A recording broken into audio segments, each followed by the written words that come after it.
আমার এই জায়গা থেকে কথা বের হইতেছে না। তো যখন আমাকে হিট করে তখন আমার একটা জোর ছিল যে আমি পাবলিক প্লেসে আছি, এখন তো আমাকে এভাবে মারতে পারবে না। তখন আমাকে রিক্সা থেকে ধাক্কা দিই, রিক্সাতে ধাক্কা দেওয়ার পরে এক প্রকার যখন পড়ে যাই তখন তখন আমাকে আবার সজোরে হিট করে। যখন আমি চিল্লায় উঠি তখন লোকজন এসে ধরে যে কি ব্যাপার, আপনি রাস্তার পরে মেয়ে মারতেছে, বলো ও আমার ওয়াইফ, আমার ওয়াইফে মারবো না কি করব সেটা কি আপনাকে বলবো?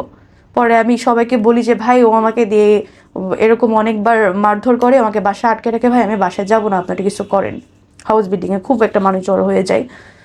জড়ো হয়ে যাওয়ার পরে তখন ওরা সবাই ধরে যে ভাই আপনি তো মেয়েরে এভাবে আটকায় মারতেছেন, মেয়ে তো স্বীকার করতেছে। বলে ভাই না, হাজব্যান্ড ওয়াইফের ঝামেলা ভাই, মিটমাট হয়ে যাবে, আমি দেখে নিচ্ছি ভাই। তখনও আমাকে লোকের কাছে বলে যে আমি কি তোমাকে সবসময় মারি, আমি তো তুমি অন্যায় করলে মারি, আচ্ছা ঠিক আছে মারবো না, বাসায় চলো।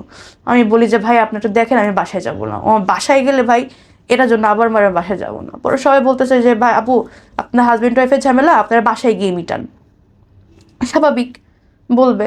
তো আমি বললাম স্যার আমি বাসায় যাব না। তো এইভাবে বাসায় যাব না করে ডানে গেলে সে ডানে যাচ্ছে, বায়ে গেলে বায়ে যাচ্ছে, সে আমাকে ছাড়বেই না। বেশ ভালো কথা। এই যে ও আমাকে রাস্তার পরে মারধর করছে এই কথাটা আমার ফ্যামিলি পর্যন্ত যায়।